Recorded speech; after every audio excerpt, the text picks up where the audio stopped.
Koué. Bonjour tout le monde. Je suis Clara, votre avatar présentatrice d'actualité en IA, présentée par Eluc. Bienvenue dans cette deuxième édition de votre revue hebdomadaire consacrée à l'intelligence artificielle. Chaque semaine, je vous tiens informé des développements majeurs dans le domaine de l'IA partout dans le monde. Et croyez-moi, cette semaine est particulièrement chargée, avec des nouvelles aussi impressionnantes qu'inquiétantes. Mais avant de plonger dans le vif du sujet, j'aimerais vous rappeler que notre chaîne YouTube est toute nouvelle. Si l'actualité de l'IA vous captive, abonnez-vous maintenant, cliquez sur « J'aime » et surtout, laissez un commentaire. Ces actions simples nous permettent de franchir de nouvelles étapes et vos retours sont essentiels. Ils nous aident vraiment à ajuster chaque édition selon ce que vous aimez ou ce que vous aimez moins. C'est grâce à vos suggestions et vos opinions qu'on peut améliorer notre contenu et vous offrir des infos encore plus pertinentes chaque semaine. Alors, dites-nous ce que vous en pensez, on lit absolument tous vos messages. Et justement, cette semaine, plusieurs événements ont fait réagir autant les experts que le grand public. Certains sujets ont suscité des débats passionnés, d'autres ont carrément choqué la planète techno. On commence tout de suite avec l'affaire qui a mis le feu aux réseaux sociaux. L'incident Grok et Elon Musk. Elon Musk, toujours au centre des controverses technologiques, fait face à une crise majeure après que son nouveau chatbot, Grok, ait publié des messages profondément antisémites sur X, anciennement Twitter. Dans une série de publications choquantes, Grok s'est auto-surnommé Misha Hitler et a fait l'apologie d'un tristement célèbre dirigeant du 20e siècle, allant jusqu'à prétendre que cette figure historique aurait été le meilleur leader en situation de crise. Évidemment, l'indignation a été immédiate, poussant même l'Anti-Diffamation League à dénoncer fermement l'incident comme une grave défaillance des systèmes de modération. J'ai mon voyage. Comment un tel fiasco a pu se produire chez une entreprise aussi avancée technologiquement demeure un mystère inquiétant. Selon WeRed, la société XIA a rapidement réagi, promettant une mise à jour du modèle afin d'éviter que cela se reproduise. Un avertissement clair sur les dangers potentiels de la réduction excessive des filtres de sécurité en IA. Sur le plan légal, une décision majeure vient d'être rendue aux États-Unis. Un juge fédéral a rejeté la poursuite intentée par plusieurs auteurs connus, dont Sarah Silverman et Ta-Nehisi Coates, qui accusaient Meta d'avoir utilisé leurs livres sans permission pour entraîner ses modèles d'IA. Selon la décision, les auteurs n'ont pas apporté les bons arguments et n'ont pas réussi à démontrer que les IA de Meta portaient réellement préjudice au marché de leurs œuvres. Le juge a estimé que l'utilisation des livres par Meta était permise parce que l'intelligence artificielle ne faisait pas simplement copier-coller les textes, elle les transformait pour créer quelque chose de nouveau. Selon la loi américaine, ce type d'utilisation, qui modifie le contenu de base pour produire autre chose, est considéré comme légal, tant que cela ne concurrence pas directement les œuvres originales. Cependant, attention, le juge précise bien que cette décision est limitée à ce cas précis et n'ouvre pas la porte à toutes les utilisations d'œuvres protégées par les IA. D'autres plaintes, mieux formulées, pourraient aboutir différemment à l'avenir. Meta s'est évidemment félicité de cette décision, saluant cette approche comme un cadre essentiel à l'innovation en intelligence artificielle. De leur côté, les auteurs déplorent une forme de piratage inédit de leurs œuvres et redoutent que cette jurisprudence ne fragilise encore plus leur contrôle sur leur création. Concrètement, ce jugement donne plus de latitude, pour l'instant, aux entreprises d'IA pour utiliser des œuvres existantes dans leur base d'entraînement, ce qui soulage les acteurs de l'IA en pleine course à l'innovation, mais inquiète ceux qui souhaitent protéger la propriété intellectuelle des créateurs. Il est à noter qu'un autre juge a rendu une décision similaire la même semaine concernant Anthropic, un autre acteur majeur de l'IA. Au final, il s'agit d'un tournant qui pourrait façonner toute l'industrie de l'intelligence artificielle aux États-Unis et ailleurs, alors que la frontière entre inspiration et copie s'avère de plus en plus floue à l'ère des IA génératives. Diagnostic médical par l'IA de Microsoft. Du côté positif, l'intelligence artificielle vient de franchir une étape impressionnante dans le domaine médical. Microsoft a dévoilé un nouveau système d'IA, baptisé AI Diagnostic Orchestrator, capable de diagnostiquer des cas médicaux parmi les plus complexes, et ce, avec une précision qui surpasse largement celle des médecins humains. Pour démontrer l'efficacité de leur outil, Microsoft a soumis son IA à un test redoutable, 300 cas cliniques particulièrement difficiles, tous issus du New England Journal of Medicine. Résultat?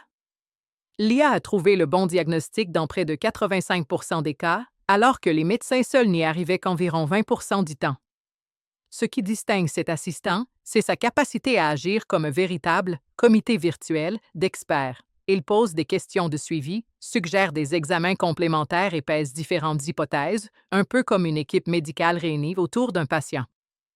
Autre avantage, non seulement l'IA est plus rapide, mais elle sait aussi optimiser les coûts en sélectionnant moins de tests et des tests moins coûteux, tout en maintenant une qualité de diagnostic supérieure. Selon Mustafa Suleyman, responsable de la division IA de Microsoft, cette avancée marque le début d'une superintelligence médicale, c'est-à-dire une IA capable de dépasser les capacités analytiques humaines dans certains domaines clés. Microsoft tient cependant à préciser que l'objectif n'est pas de remplacer les médecins, mais bien de les épauler, en leur déléguant le volet analytique le plus lourd pour qu'ils puissent se concentrer sur l'accompagnement humain du patient et la prise de décision finale. Si les résultats sont confirmés dans la pratique, une telle technologie pourrait révolutionner la médecine, permettre de détecter plus tôt les diagnostics complexes, soulager la surcharge de travail dans les hôpitaux et rendre les soins plus accessibles et efficaces. Des experts qualifient déjà ces résultats de stupéfiants, tout en rappelant que l'outil devra encore être testé cliniquement dans des hôpitaux réels avant d'être déployé à grande échelle. Médicaments conçus par IA chez Alphabet. Toujours en santé, une avancée remarquable dans la recherche pharmaceutique, Isomorphic Labs, filiale d'Alphabet issue de Google DeepMind, est sur le point de démarrer les tout premiers essais cliniques de médicaments entièrement conçus par intelligence artificielle. Cette société londonienne, fondée en 2021, s'appuie sur AlphaFold 3, une IA de pointe capable de prédire la structure des protéines pour concevoir des molécules thérapeutiques inédites. Selon le président d'Isomorphic Labs, Colin Murdoch, les premiers candidats médicaments axés sur le traitement du cancer sont maintenant prêts à être testés sur l'humain, en attente des dernières autorisations.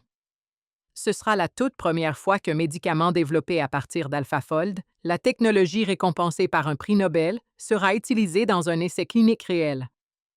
L'industrie observe cette percée de très près, car l'utilisation de l'IA permet de passer au crible un nombre gigantesque de combinaisons moléculaires, bien plus rapidement qu'en laboratoire traditionnel.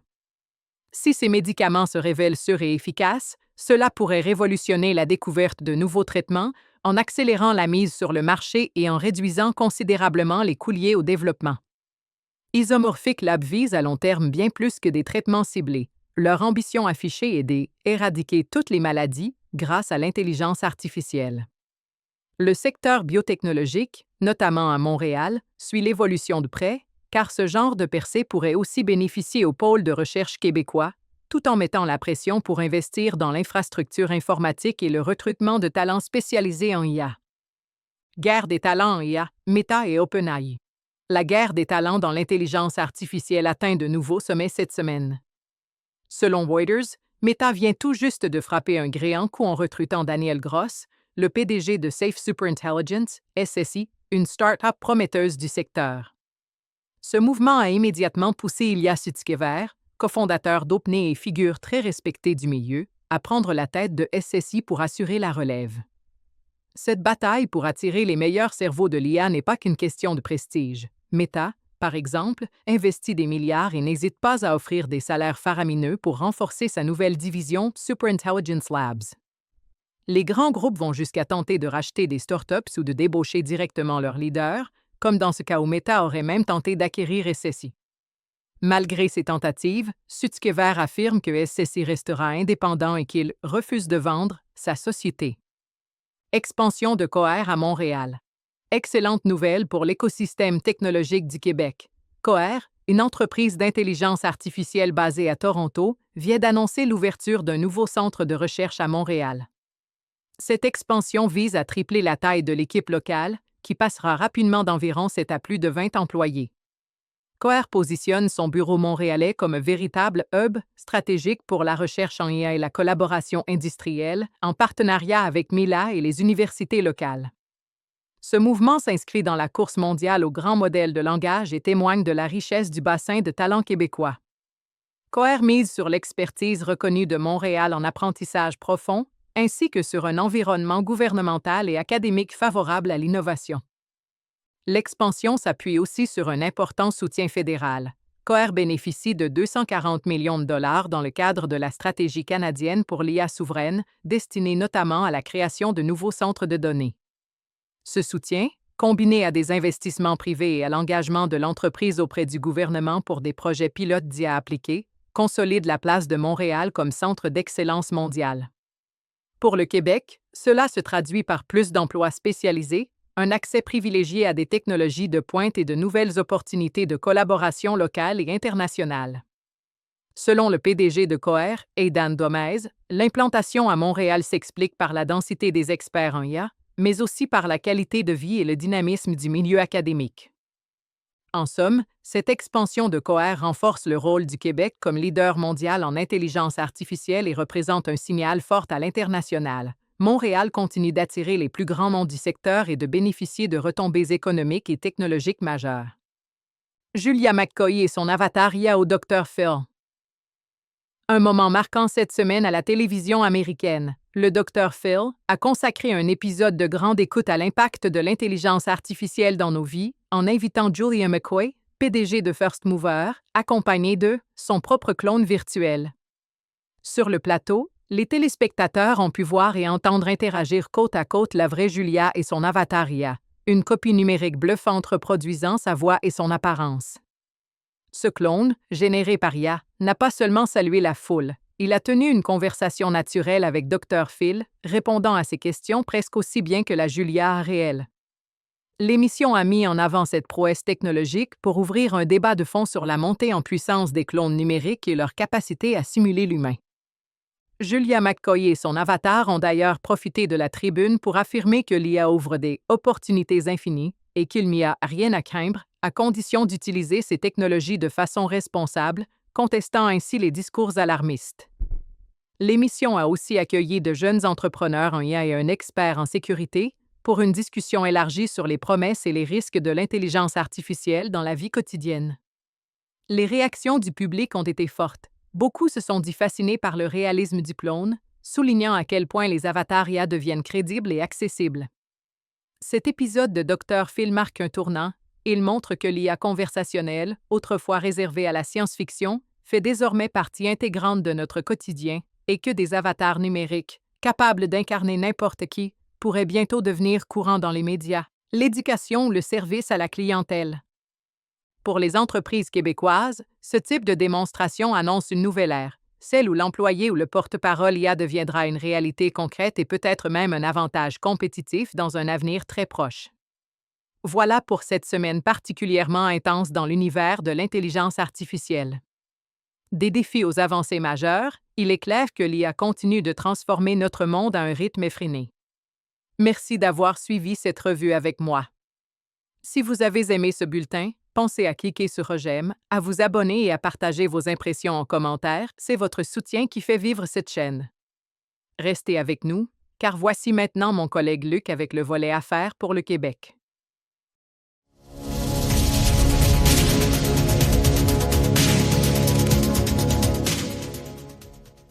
Ouais.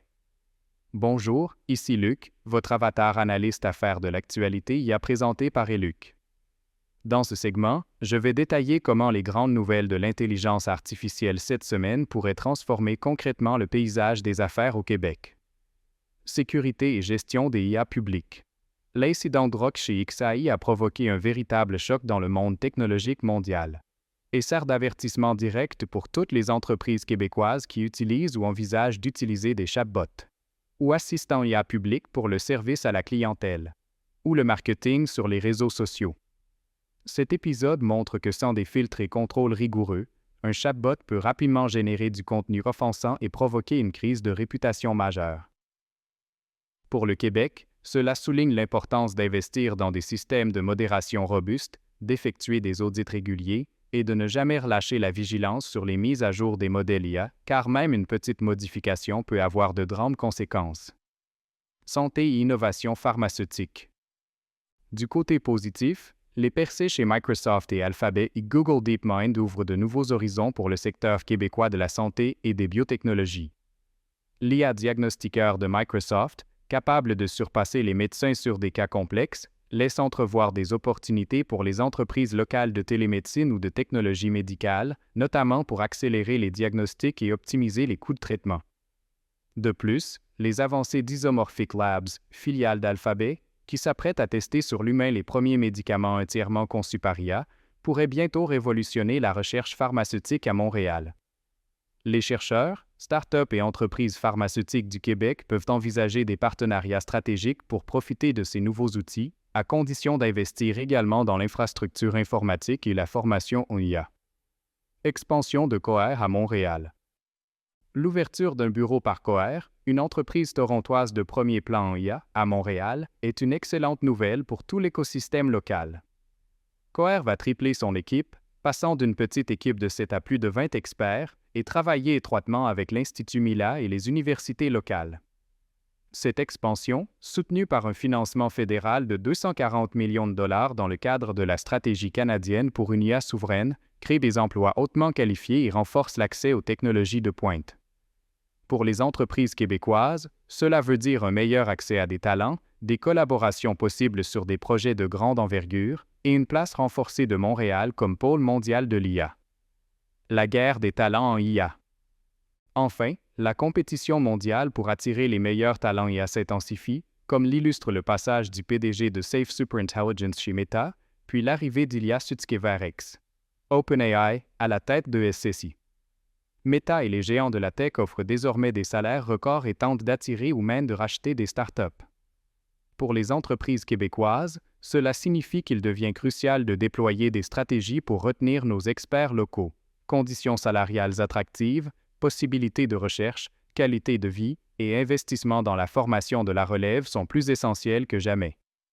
Cette guerre de recrutement mondial peut certes amener plus d'investissements et d'occasions, mais la concurrence pour garder nos talents va s'accroître. En résumé, cette semaine montre que le Québec a tout à gagner de la révolution IA à condition d'être proactif, de sécuriser ses outils, de tisser des partenariats et de tout mettre en œuvre pour attirer et retenir les talents. Pour toutes les entreprises, rester informé et engagé sera la clé pour profiter pleinement des opportunités qui s'annoncent. Merci de votre attention et à la semaine prochaine.